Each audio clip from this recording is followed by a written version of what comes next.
Our guest is the president of the Institute and Faculty of Actuaries. So I was the first Malaysian woman as IFOA President. At 15, I went to a boarding school. Now, It's not your fancy Hogwarts boarding school. My theme for my presidential term is about the next generation of actuaries. What do you think students and professionals who are now in the industry, what kind of technical and non-technical skills can they invest in personally so that they are prepared for the future and what comes with that? One of the things that we are focused on in the short term is looking at our syllabus.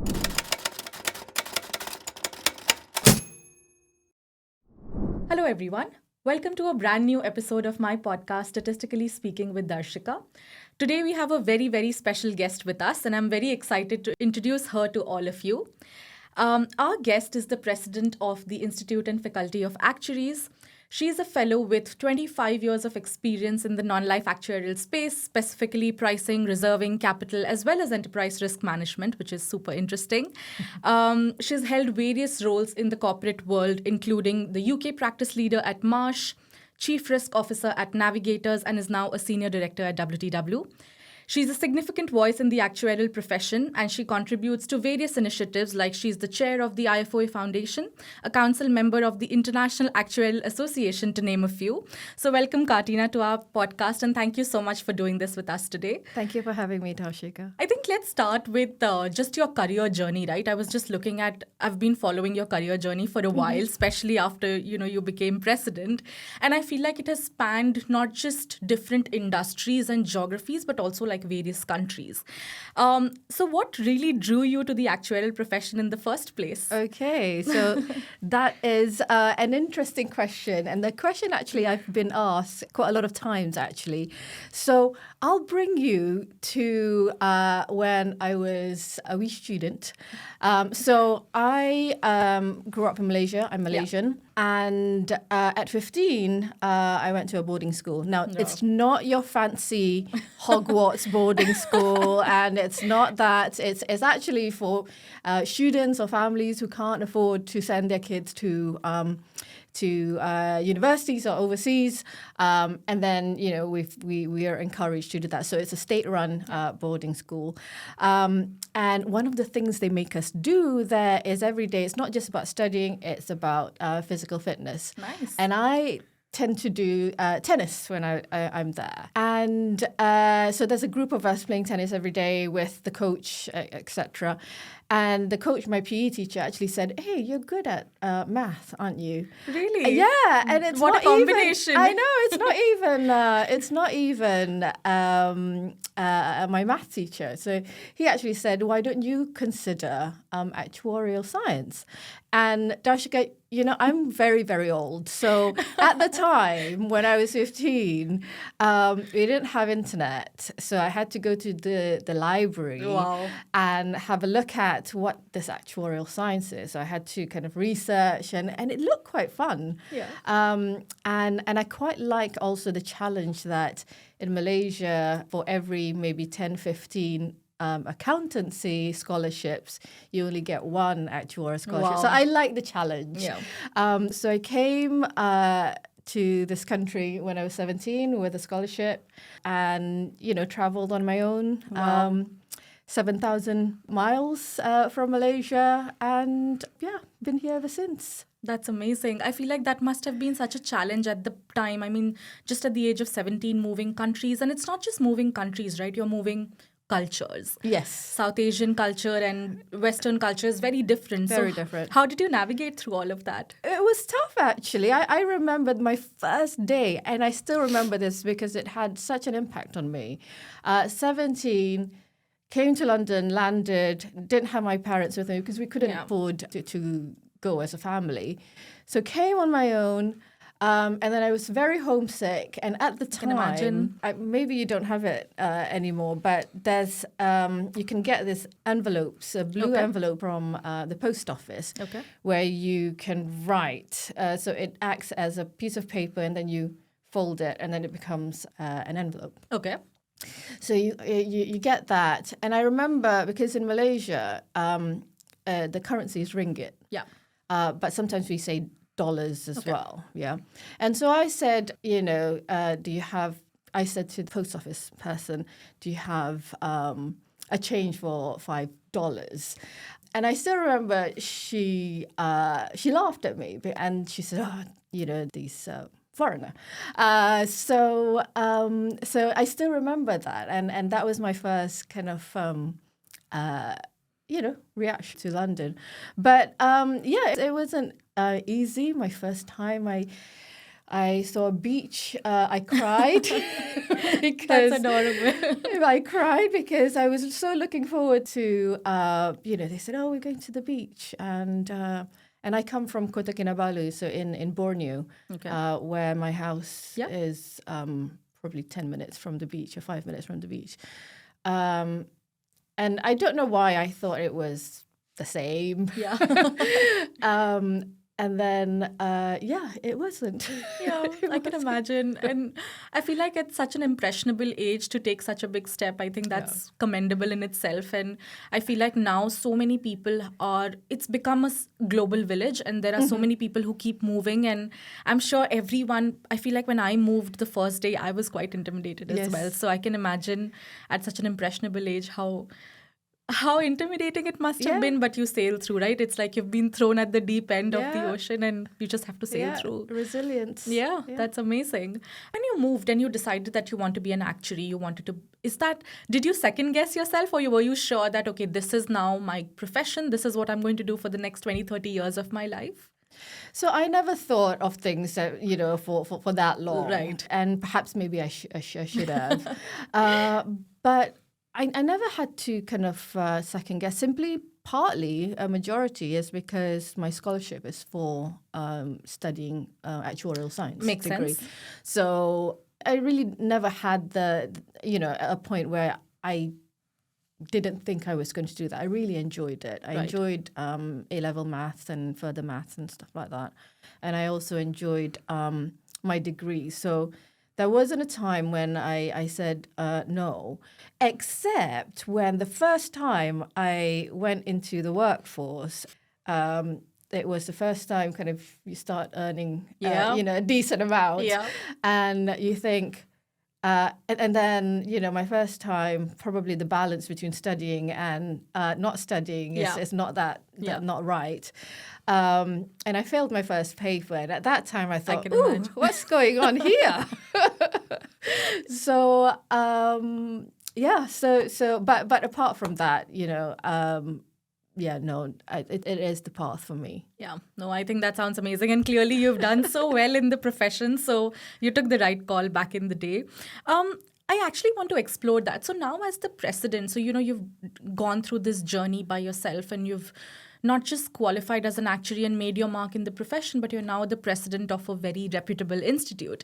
And people from all over the world write exams with the IFOA. So I'm very keen to know that as president, when you take on the term, surely you must have 2 or 3 things, big words in your mind that this is the priority for me. As president, I want to achieve X, Y, and Z.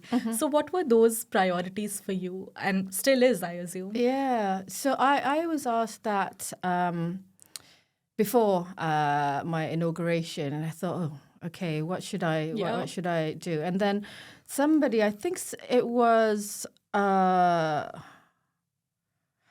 of the past presidents, and they said, look, it will come to you what your theme is. And they're right. It's what you're passionate about, what you want to be kind of making an impact on. My theme for my presidential term is about the next generation of actuaries. So to ensure a sustainable future for the next generation of actuaries. So for me personally, from a presidential perspective, 3 things I wanted to achieve. One is to have a clearer view about our vision. So if you think about June last year, council agreed on the vision statement. So what I wanted to do is make sure that this year council has more of the detail around what that means. So we came up with 9 vision principles at the last council meeting. And part of that is things like education and lifelong learning, qualification, our role in public interest and stuff like that, member experience. Right. So that's one of the things that I wanted to do, and I'm glad that we're progressing on that, and that's being translated into a multi-year strategy at the moment. Right. The second thing I feel very strongly about is value. Yeah. So member value, member experience, how you feel being part of the community, how you feel being part of the profession.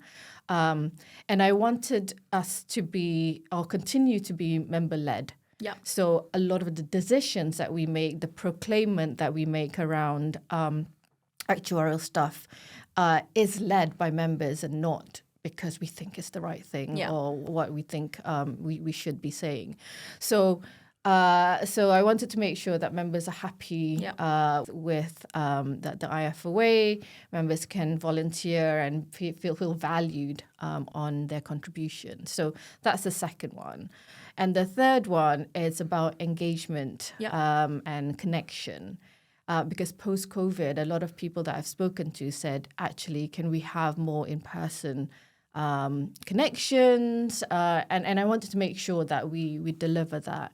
So I'm really pleased to see that Staple Inn is being used so much more. Absolutely. You know, last week, twice I was there at least. We had a delegate from Kenya, and we had the Watchful Company of Actuaries lecture.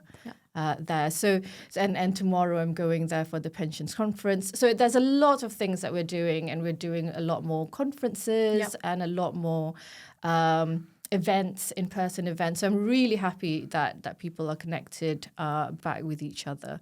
So those are the three things that I'm focusing on and continue to focus on. Yeah, I think that sounds wonderful. And I think I've seen that myself. Like, I feel I've only been here in London for the last 3 years. Right. But I still feel there's so much to do in person, like every other week or every other month. Staple Inn and LMAG, LMSG, there are so many, communities that you can be a part of. And it's really nice, actually. It's, so I can understand that the impact is already being seen.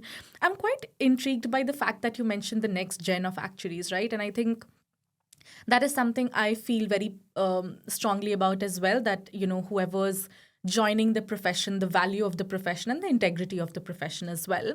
So I actually wanted to ask you, in the last 3 years, I feel like I've seen especially after, Gen AI came into picture, more and more insurance companies are going through large transformations, and there's just so much changing in the industry. How do you think the role of actuaries are evolving as well? I feel like I've only been in the industry for 7 years? But the things that were priorities for a company 7 years ago have changed quite a lot. Yeah. Eventually, the role of actuaries has changed a lot.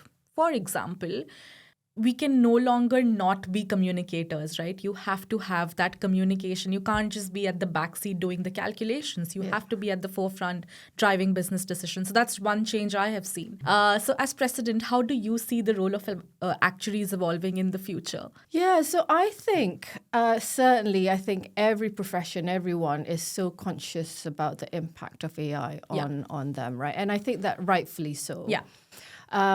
I personally think that for us, it's a genuine opportunity for us because I think it's not just going to make us continue to be relevant, but we're going to flourish more in the future. And that's because, one, I think AI is going to take all the, can I say, boring stuff like, data manipulation, data cleansing, and the analytics and stuff, and do it, right? And then what we're going to do is the fun bit, which is what it means and what does the data mean? What does the analysis mean? What does that mean for our stakeholders, our business? And I think we have a role there. And when I think about the World Economic Forum, they produce kind of a future of work paper every year. And they keep talking about, decision making and judgment based and creative thinking. And that's all us what we're doing here, right? And so that's why I think we're going to be flourishing in the future.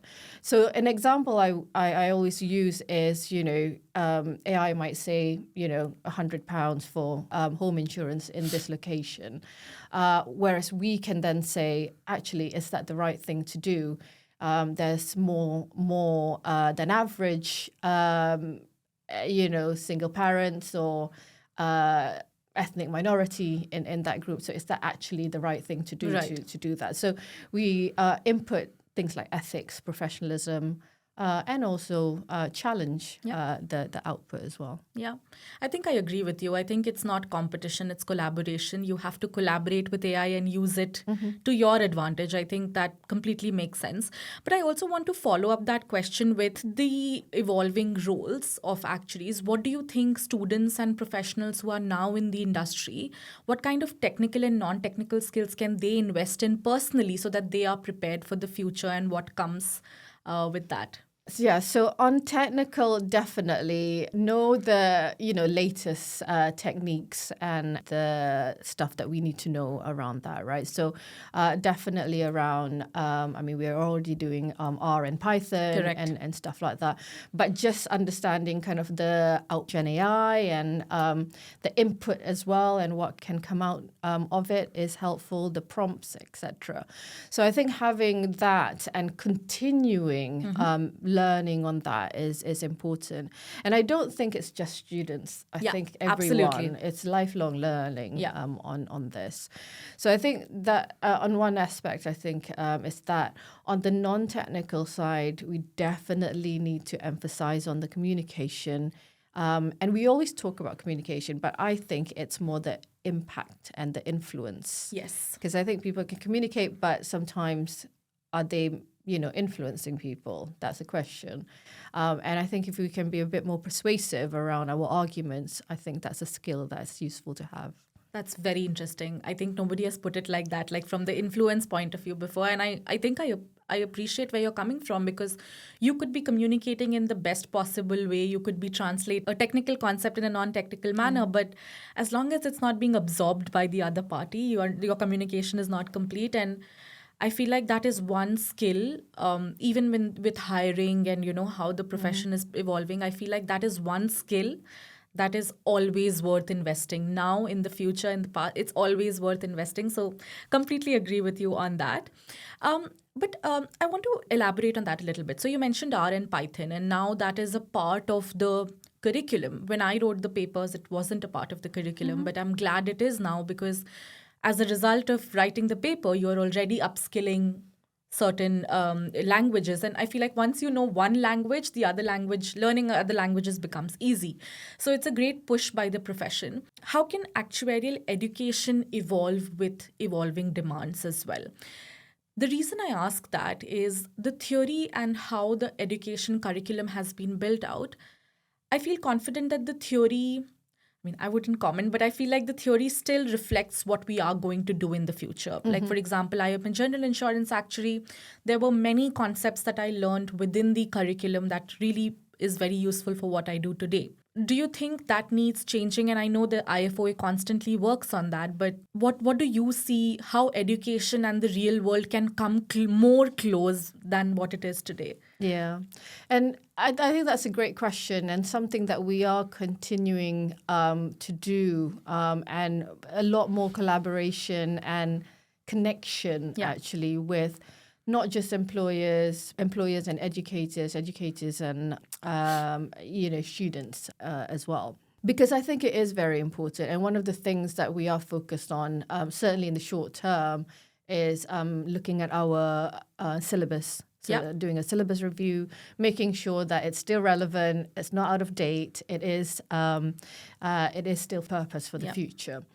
But I think the key thing is that continuous dialogue with employers, and not just employers, just one employer, because I think different people from different career stages have a view on what is important. So I think having that dialogue is important. And what we're doing at the IFOA is we have an employer's team. And we manage that engagement regularly, making sure that we hear from employers and passing that back not just to universities, but also to the education team and vice versa.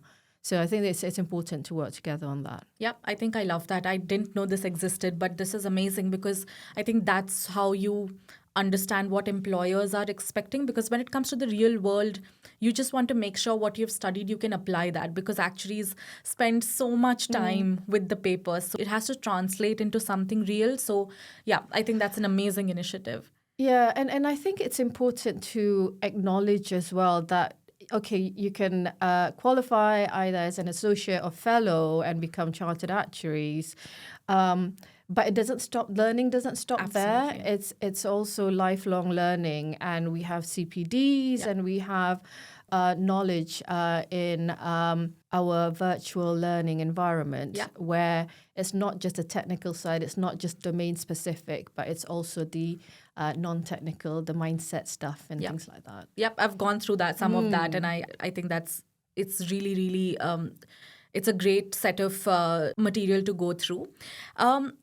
I want to follow up just one last question on the education bit before we move into a bit more fun questions. So I feel like in the last few years, after COVID hit and we kind of went into a new normal, I feel like exams became an online activity, right? It's all online. It's not always easy to proctor or invigilate when someone's giving an exam from home. Do you think, I mean, I've heard, and this is all hearsay, but it feels like the integrity of the profession, people are just conscious about, are we doing it the right way? And I know the exams are now planning to be proctored or invigilated or already implemented? No, so the exams are in person. Okay. And we had a successful April diet. Amazing. And I'm really pleased about that. And that's, thanks to everyone involved, not just, the executive, but the board and the council as well. So so that's a big shift from non-proctored remote exam to in-person. And what we are going to do is, and what we are doing is making sure that the exam integrity is there. So that's our primary focus at the moment, to make sure that, the students are learning things that is expected of them, and the quality that we have for our future actuaries is what our stakeholders expecting, right? So that's very important, and you get that through making sure that you pass your exams in the appropriate way. So we're making sure that's robust.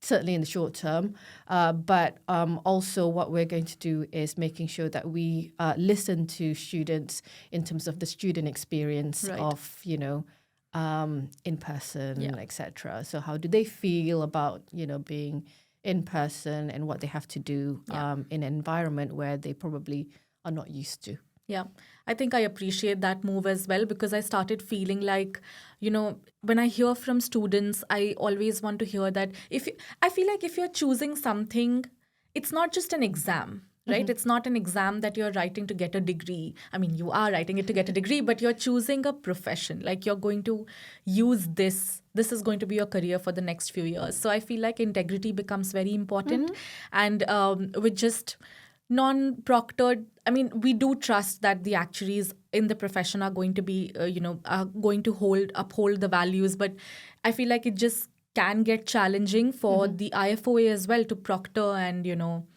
invigilate and make sure that there's no plagiarism, for example. Absolutely. Because that became such a topic during COVID and when people were writing exams. So, yeah, I hope that those things and the in-person exams is going to solve some of that, hopefully. Yes, and hopefully all of that. Yeah, all of that, hopefully. Okay, I think the next question is, students really look up to you because Okay. I've seen that, when I was telling a few friends that, oh, I'm going to interview Kartina, and they're like, okay, we are so excited. And everyone has questions, and not just because of your personality and how unique your journey has been, but also you're holding a very important position in the IFOA, right? Students from all over the world are writing those exams, and what you think and how you maneuver the profession is going to be very important.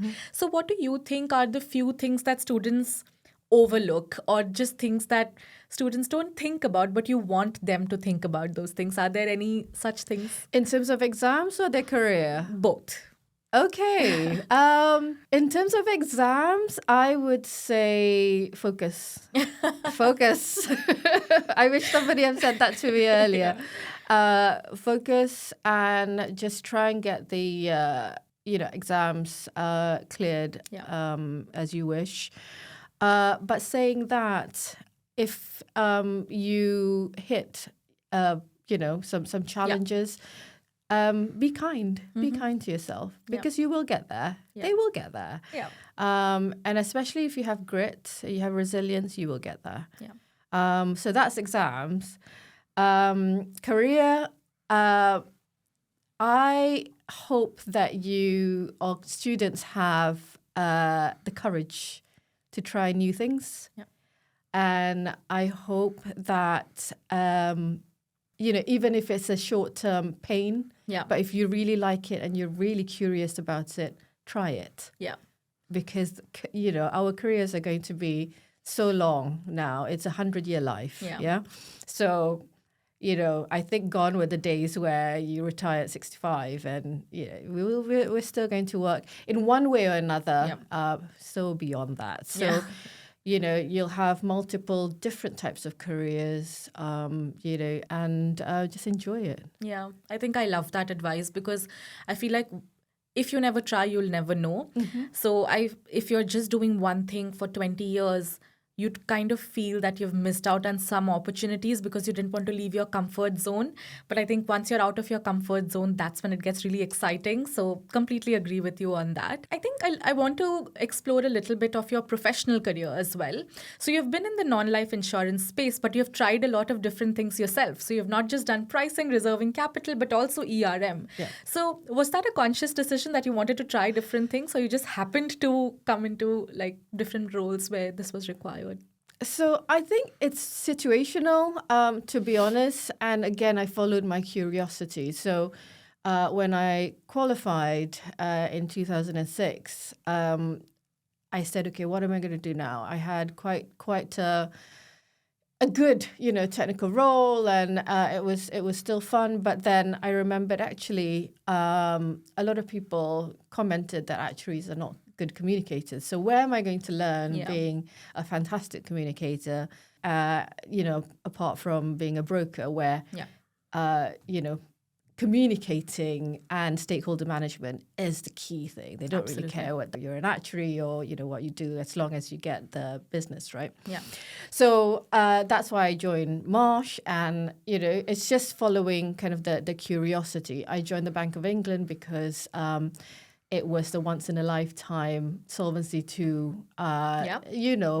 global, European implementation, and being part of the market and being able to influence the market is really, of interest to me at the time. So it's the curiosity that I follow, rather than having quite a specific, okay, now that I've done general insurance, I'm going to do life, or I'm going to do pensions, or sustainability, or something like that.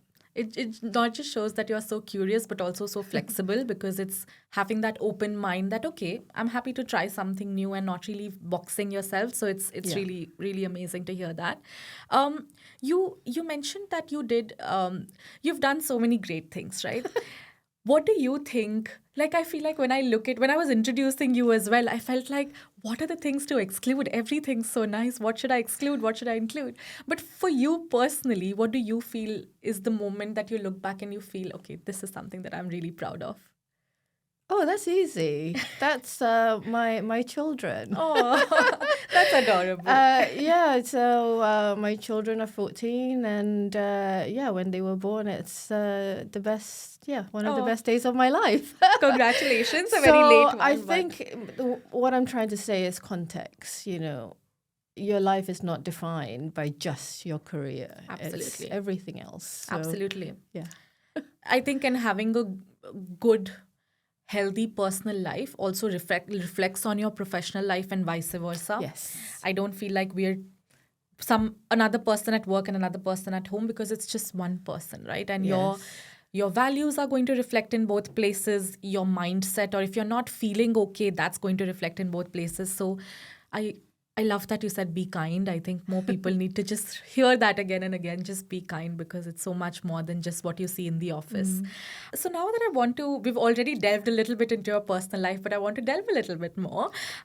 So you're the first Malaysian woman who is the IFOA president. Is Right. that correct? Yes. Yes. So I want to know from you, how do you feel, what were the advantages that you brought into the table? And also what any disadvantages, I wouldn't call it disadvantages, but challenges that you had to face as a result of that, if there were any. Oh, this wasn't in the list, Ashika.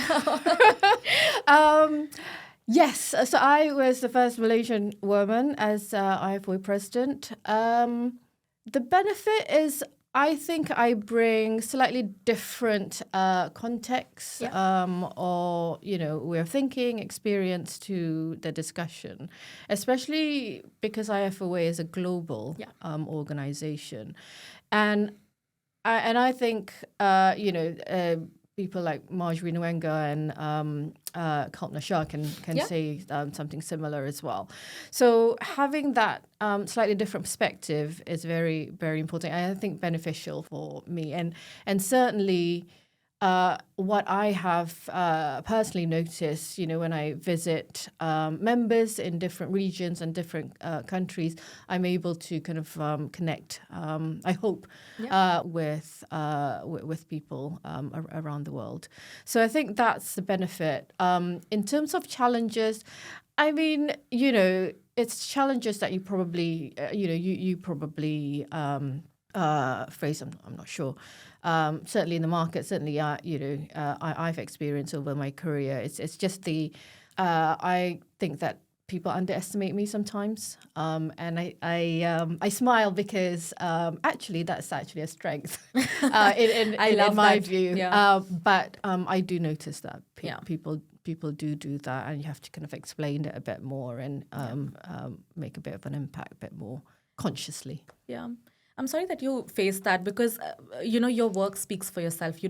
I feel like it's the women in the insurance industry. I see more women in leadership positions now. I do see some change in the last 5 years, but I don't think we're still all the way there. So what can the profession as well as the market do together to have more women and people from minorities in more leadership positions? What do you think people can do consciously to make that happen? I think a couple of things. One is the visibility point and the representation point is important. I think if people can see people that they can role model themselves on, I think that gives people kind of the opportunity to say, actually, I can do that because I've seen that done before. So that's one. And then the second one is, I think everybody can do this, is always challenge yourself in terms of your unconscious bias. Right. And I think that's, and everybody has that. It's not just a certain set of people, right? So I have it, you have it. And I think being conscious of that is really important, and catch yourself if you think something quite skewed. Is that evidence or is that perception? Yeah.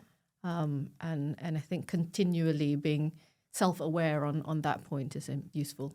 Yeah, I think I agree. I think I've learned this as well, that more than learning is important, but unlearning is equally important, because you grow up with certain perceptions, you have certain judgments that you've made in your mind, which you don't even realize actually. So it's an amazing point. So we've covered a lot of your professional career, how you navigated your actuarial journey, moving from Malaysia, your presidential term. I think we've covered a lot. And thank you so much for being so candid and honest about things, because that is what resonates with people. Before we end, we ask every guest to give one piece of advice that they wish they had received when they started their career, for early careers. What would that piece of advice be from you? Okay.